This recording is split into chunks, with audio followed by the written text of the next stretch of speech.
Assalamualaikum warahmatullahi wabarakatuh. Waalaikumsalam warahmatullahi wabarakatuh. Bismillahirrahmanirrahim. Alhamdulillahirabbil alamin. La ilaha illallah. Wa sallallahu Muhammadan abduhu wa rasuluhu la nabiyya ba'dah. Allahumma shalli ala sayyidina Muhammad wa ala ali sayyidina Muhammad. Ibadallah, ittaqullah wa tuqatih wa la tamutunna illa wa antum muslimun. وقال تعالى في كتابه الكريم أعوذ بالله من الشيطان الرجيم بسم الله الرحمن الرحيم ولما جاءهم رسول من عند الله مصدقا لما معهم نبذ فريق من الذين أوتوا الكتاب كتاب الله وراء ظهورهم كأنهم لا يعلمون. صدق الله العظيم.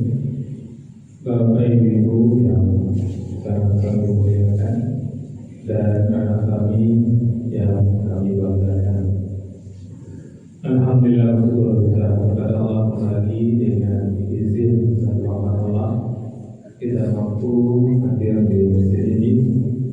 Mudah-mudahan Bapak Ibu hadirnya kita di masjid ini benar-benar tercatat di sisi Allah Subhanahu wa Ta'ala dan kita semua mendapatkan pahala terbaiknya.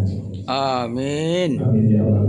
Amin. Tentu kita lanjutkan hikmah dan pelajaran dari ayat suci Al-Quran.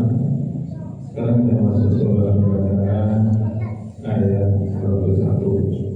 Wa lamma ja'ahum rasulun min indillah, dan setelah datang kepada mereka rasulun min indillah, seorang rasul yaitu Nabi Muhammad dari Allah, musaddiqan lima ma'ahum, yang membenarkan apa yang ada pada mereka.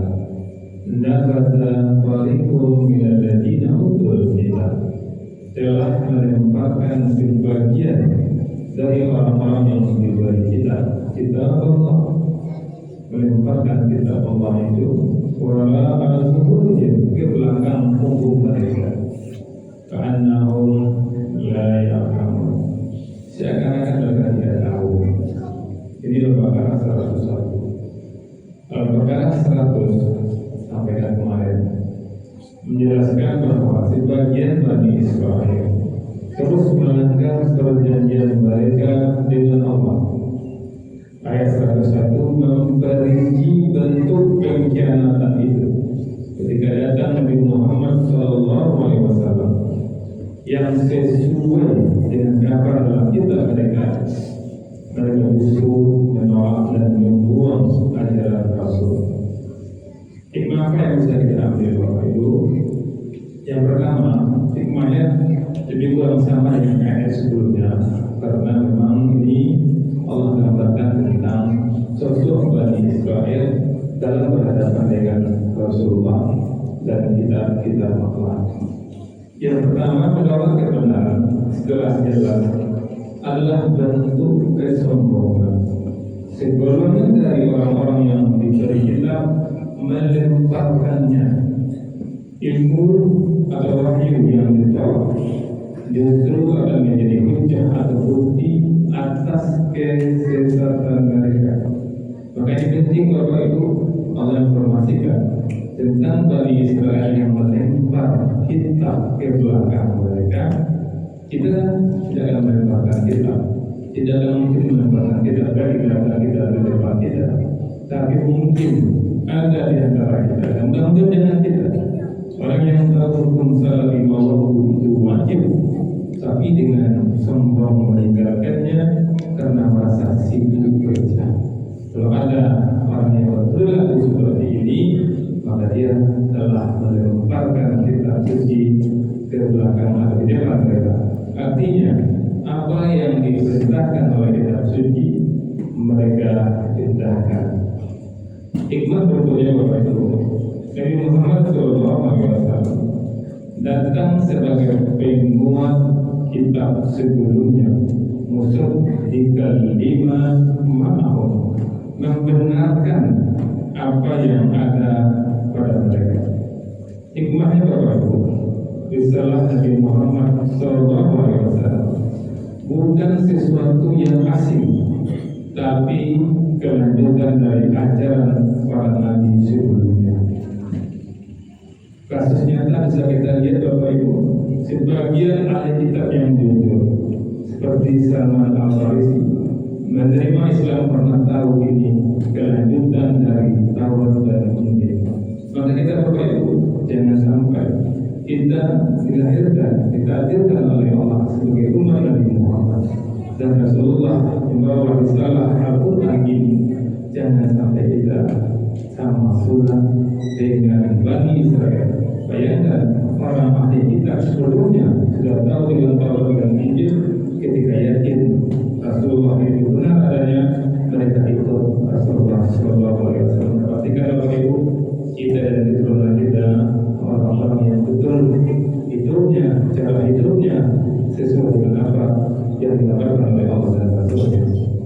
Kemudian Bapak Ibu, hikmah yang bisa kita ambil, ilmu tanpa amal menjadikan seseorang seperti orang bodoh, karena melihatkan seakan-akan mereka tidak mengetahui.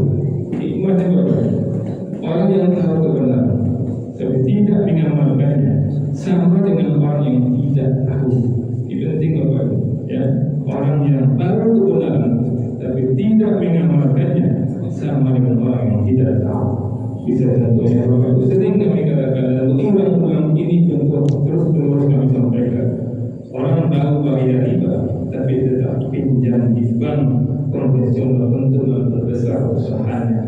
Kita lihat Bapak Ibu, pinjaman online, banyak orang yang tertipu. Bapak Ibu sudah dipastikan, mohon maaf, bukan orang beriman.